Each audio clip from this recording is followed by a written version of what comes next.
Good morning, student. You are welcome to Values and Data Type Part 2. Okay, in this chapter, we will understand what type of values and what type of data we can represent and how we can represent it and why data types are needed. So let us start now. Data types in Java. So in this tutorial, we will learn what is data type, means what is the meaning of data type, what is the need of data type, okay, and how many types of data types available in Java. Okay, so what is data type? Okay, you try to understand when we use int a is equal to 10. Okay, try to understand when we say int a is equal to 10, that means this int tells to compiler that variable a is going to receive integer type of data. So a is what type of variable? It's an integer type of variable. Okay, so this a will contain integer type data. That is the meaning of this. So this is your data type. Understood? Okay, try to understand. And this int also tell that what type of variable is used and what type of data and uh, what type of data will assign in the memory under the variable a, and what type of memory will be stored, means size of the memory size, you can say. So this a, when we say a is equal to 10, that means what is happening inside the computer memory.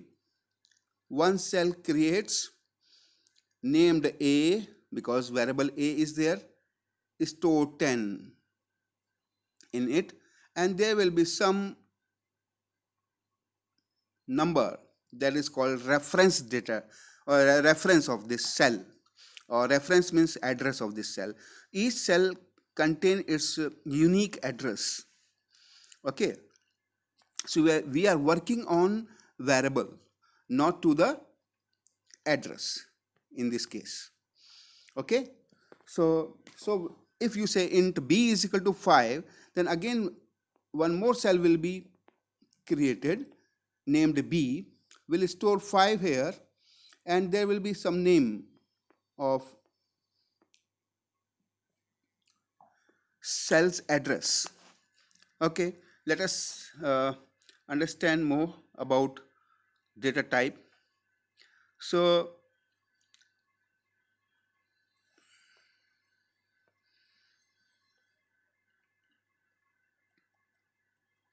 just see now,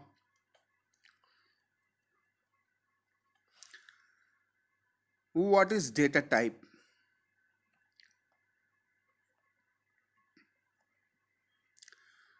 Data type means to identify the type of data and associated operation of handling. Data type represent a set of possible values. When we declare a variable, that means we are saying what type of value this variable can hold and what operation can be done, can be performed on it. For example, if we declare a variable a of float type, we are saying that float values in a certain range can be stored in the variable a. If a variable is of int type, then means we want to store integer value in the variable. I think it is clear now, because I told just now. Okay, suppose you are saying that, 1 minute.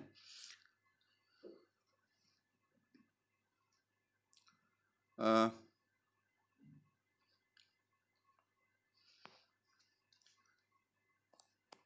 you are saying that, for example, char ch is equal to a. You are just, what is the meaning of this? A is a character assigned to ch, and ch is character data type. So this is your character data type, your data type. So this char is telling to compiler that there will be a ch will contain a, will have some reference 1 2 2 2 something like whatever computer gives automatically itself. So we are working on ch now, okay, not in not on reference. So this is the meaning of this. If it is a float type, then float type value will be stored in that variable. Clear? So this is the meaning of this, nothing else.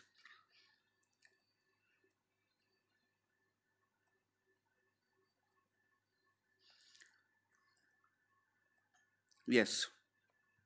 Now, what is the need of data type?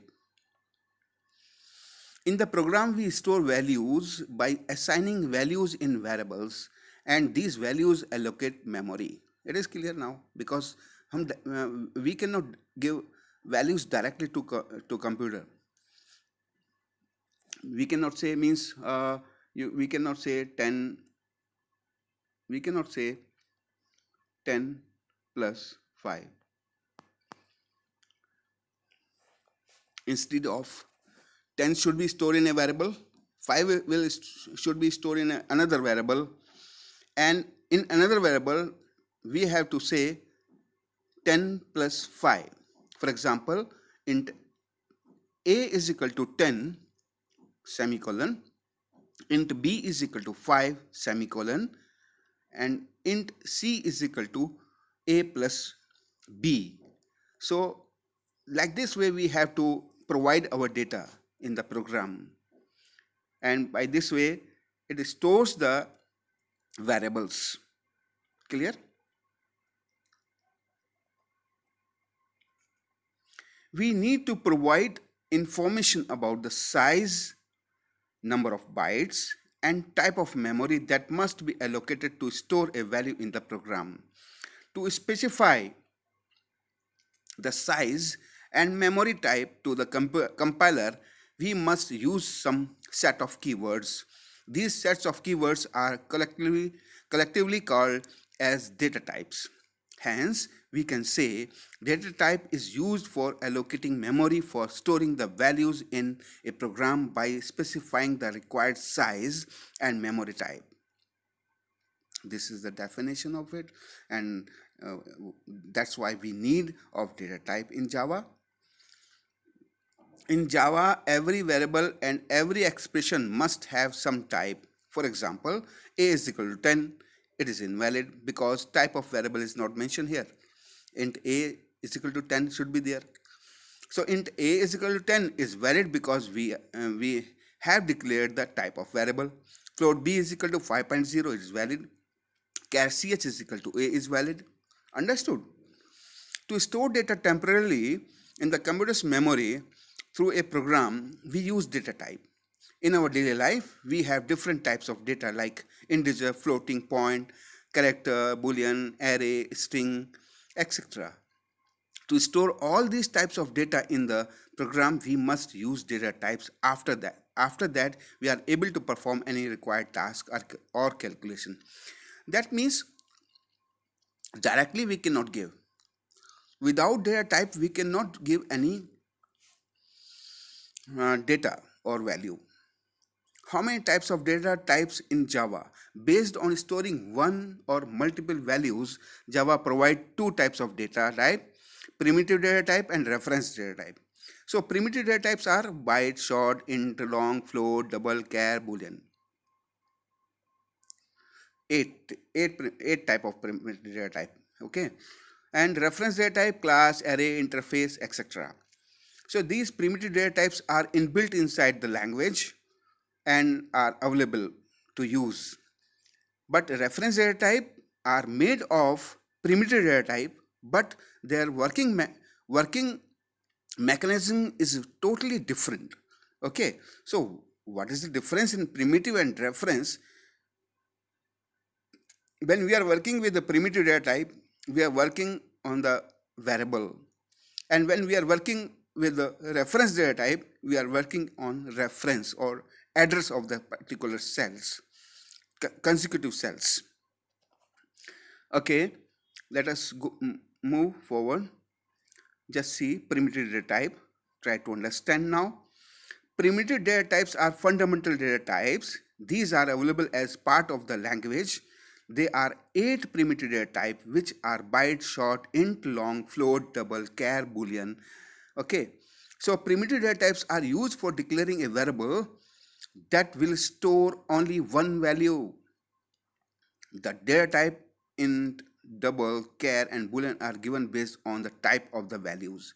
So int store the integer value, double store the floating type, character store character value, boolean store the logical value, true and false, either true or false. Using the above 4 primitive data types, we can store any mathematical values. The additional data type byte, short, long, and float are given based on the range of the data. So bytes or short to store lesser than range integer value, long to store the larger range, and float to store lesser range floating point value.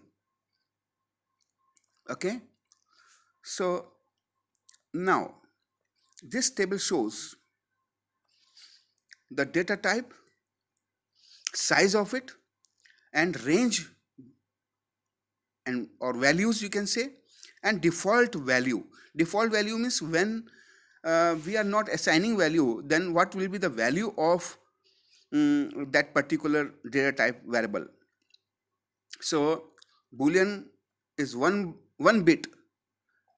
It store one byte but use only one bit, either 0 or 1. 0 means false and 1 means true. Okay, and default value is false. Byte default value is 0 and minus 128 to 127, and short, the size of short is 2 byte and default value is 0, and this is the range. Int occupied 4 bytes and default value is 0. Long occupied 8 bytes, default is 0. Float 4 bytes and its default value is 0.0f. Double is 8 bytes, 0.0, and character occupied 2 bytes from 0 to 65,535, and its default value is \u and 4 zeros are there. So when we run the program, then it creates memory location based on data type size. We understood like names with the given name, that is variable, and stores the assigned value in that memory location. This named memory location is called a variable. Except boolean and char, remaining data types are considered as signed data types because we can represent both positive and negative numbers. So int a1 is equal to 10, it is valid. Int a2 is equal to minus 10 is valid. Char ch1 is equal to a, valid, but char ch2 is equal to minus a is invalid, because minus a is what? Character cannot be a minus or plus. Boolean b1 is equal to true, but boolean b2 is equal to minus true is invalid. I think it is clear now. If you want to know the size range of the primitive data type, then go through the following programs. So I have provide you programs. By that you can check the, or you can make the program to get the size of different data type. When you try these programs in your computer, you will get the output. It will be better to type yourself and get the output. So public static void main system out println size of byte data type. This is a string double quotes plus byte dot size upon 8, because 1 byte is equal to 8 bits. So we have divided the byte dot size is the function. By that it will show you the output. System out println size of short and system output data type. So integer dot size 8, long dot size upon 8, and float dot size upon 8. So like this way you will get the output, and your output will be this one. You try yourself, okay? Yes. Now another example is print the range of primitive data type. So public static void main system out println minimum value of byte type is equal to byte dot min value, like this way. And maximum, to get the maximum value, you just byte dot max value, like this way. These are the functions. Like this way you can get the range of different data type, and output will be, you can see now. If you want, you can just copy it, okay? You just pause it, pause this video and write down, and just test this program on your computer. You will get the output, okay? Like this way. So this is not necessary to know these programs, but you must know the range and size of different data type, and these should be in your tips. Integer occupied how many bytes, float occupied how many bytes, character occupied how many bytes, like this way, okay? Now limitation of primitive data type. There are limitation of primitive data type. You know that in primitive data type we can store only one value. That means if we want to store 5 values, then we use 5 variables. Int a is equal to 10, int b is equal to 5, int c is equal to, and d is equal to, and e is equal to, like this way, okay? If we, for example, here you can see, for example, if we want to store 10 values, then we need to create 10 variables, because we want to store 10 values. So different variables we need. And all these variables are created at different memory location. Yes. So each and every variable will occupy different memory locations, and they will have different references. Hence, it takes more time to retrieve values. Using variable, we can not pass all values to the remote computer with a single network call, which increase the burden on the network and also increase line of code in the program. So suppose there are 100 variables, so we cannot pass 100 variables in a time, okay? We have to pass one by one. It is very difficult and program will become very lengthy. So to store 100 values, we need 100 variables. These values can be stored in different memory location. To pass 100 values, it consumes 100 network calls. So it is little, these are the limitation of it. But how to solve this problem? Then we use reference data type.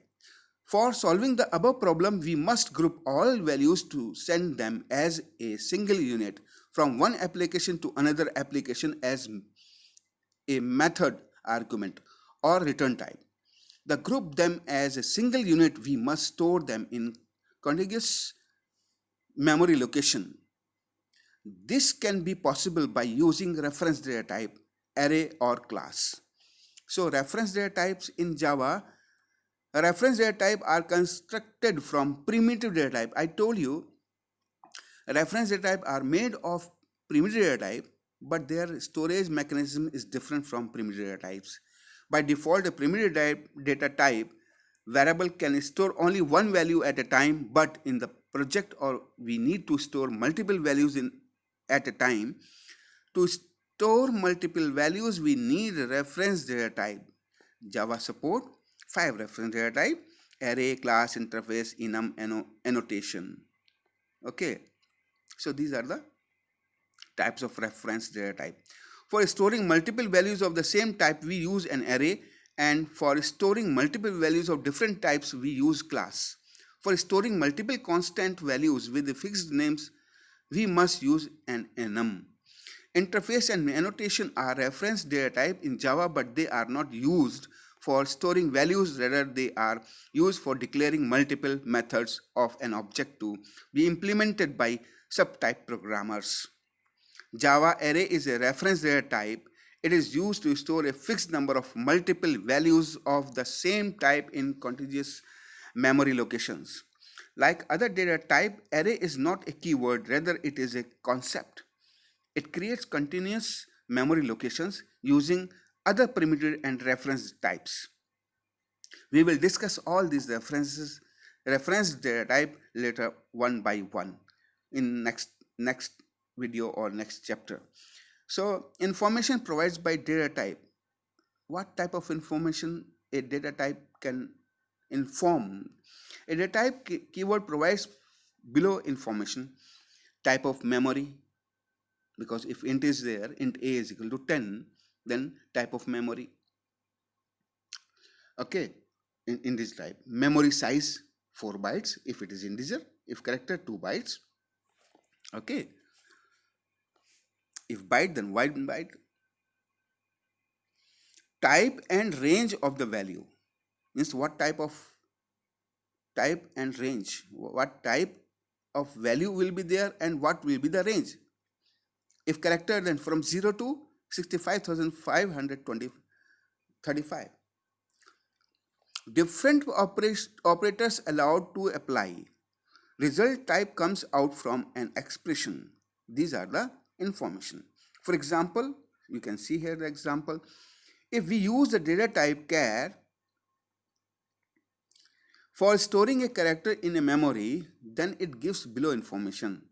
Char ch is equal to a, suppose we have declared. So what information this statement is giving? First, it will create an integer type of memory.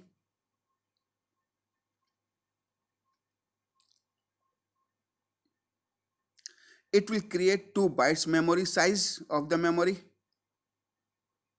Sorry, first one, it will create an character type of memory. It will create 2 bytes memory size of the memory. Allowed integer value should be in the range from 0 to 65,535. If we use character memory in expression, it returns the result as an char type value but not as byte type values. So this information we get from the statement. A reference is known as memory address or a pointer. Java does not support pointer. We use the variable's name instead. Generally, 2 values are associated with a variable. So, what are the values? 2 values: data value, normally we say R value, you can say store at some location in memory, and location value, that is L value, memory address in which data is stored. So you can see here now, for example, we say in reference data type how 5 values are there. So A0 variable contain 10, A1 store 5, A2 store 7, A3 store 3, and A4 store 12. And each cell is containing the address 2325 first cell, and second cell 2329, and third cell 2333, and fourth one is 2337, and fifth is 2341. So this is the memory address. Okay, you can see here,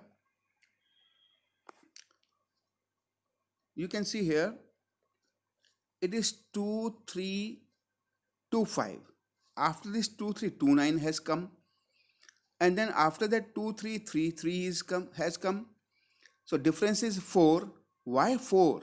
Because our variable A is storing integer data type, and the size of integer data type is 4 bytes. Just why the 4 bytes difference is there. Understood? If it is character type, then 2 bytes. So I will explain you just now with a moment. So the explanation of this is given here. So we can say that 10 is stored in variable A0 and its memory location is 2325. Understood? 5 is stored in variable A1 and its memory location is 2329. 7 is stored in variable A2 and its memory location is 2333. 3 is stored in variable A3 and its memory location is 2337. And last one, 12 is stored in variable A4 and its memory location is 2341. Okay? So here you can see that each memory address is increased by 4 because our data type is int type and occupied 4 bytes. I think it is very clear now. Yes.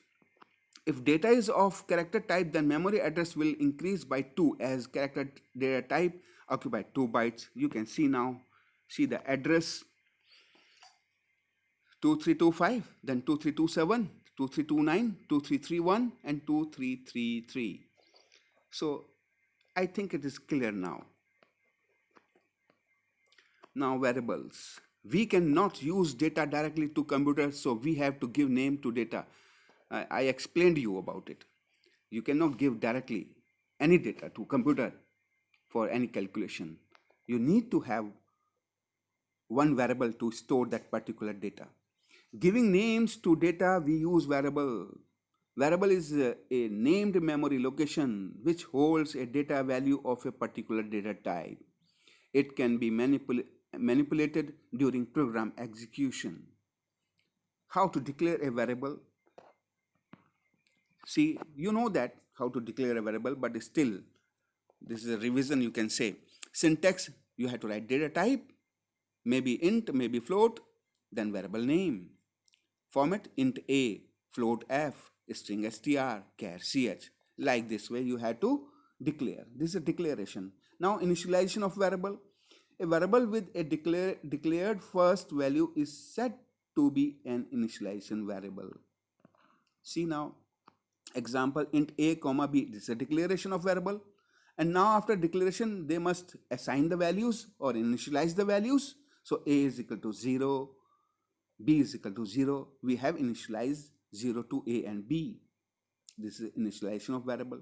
Dynamic initialization. When the variable is initialized at the time of declaration, then it is called dynamic initialization. For example, you can say public static void main int a comma b. It is a declaration of two variables. We have declared that a and b, there are two variables which are integer type,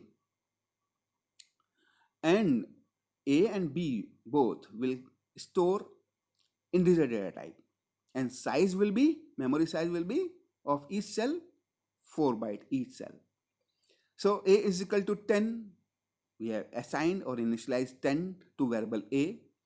Then b is equal to 5. The 5 is stored in b. C is equal to a plus b. So here, by mistake, I have not written there int. It should be declared here, int. Okay, int c is equal to a plus b. So what is happening here? It is called dynamic initialization because c is not declared here. Okay, not declared here. So we are declaring afterwards. When it is assigning the value in it, the same time we are declaring it int c is equal to a plus b. So it is called dynamic initialization. And system out print ln c. This will the result. I think it is clear now. Okay.